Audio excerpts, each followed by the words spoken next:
Hey, thanks for stopping in on this episode of Bladerunner Tool Sharpenings Before and After. A lady just brought this little carving knife, or whatever you want to call it. It's not really a veggie knife. It's not really a carving knife either, but the in-between knife. How's that go?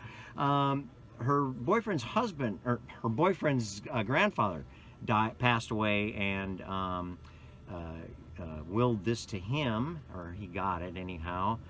And he wants me to clean it up and sharpen it up and fix it up so that it can be used. So what we're going to do, we're going to put a little mineral oil on that bad boy there. It's very smooth, really well taken care of. Looks like he used the steel constantly here. We got the big saddle back there going on there. We'll take all of that off and straighten that out.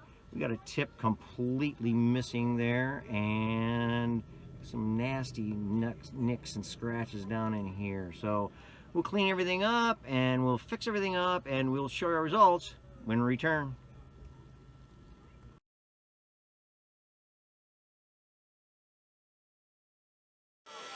Hey, thanks for hanging in on this episode of Bladerunner Tool Sharpenings Before and After. You know that kitchen knife I was showing you a little earlier that was inherited by when the grandfather passed away? Well, I did finish that up. This high carbon steel just shines up so nice. It's really come out sweet like I figured it would. I polished up the whole sides of it. I polished up the bolster there and put a little bit of mineral oil on the handle. Put a new tip. We got here. I put a new tip on there and straightened out the edge on the tip, on the end of the knife, and then back here I straightened all of that out.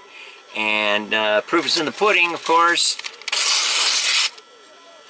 And that is what makes the world go round here at Bladerunner Tool Sharpenings Before and After. Hope you enjoyed the video. Hey, give us a like and share our Facebook page, like and subscribe to our YouTube channel, and now our Odyssey.com channel, Bladerunner since 1983. And remember, with Bladerunner, there's never a dull moment.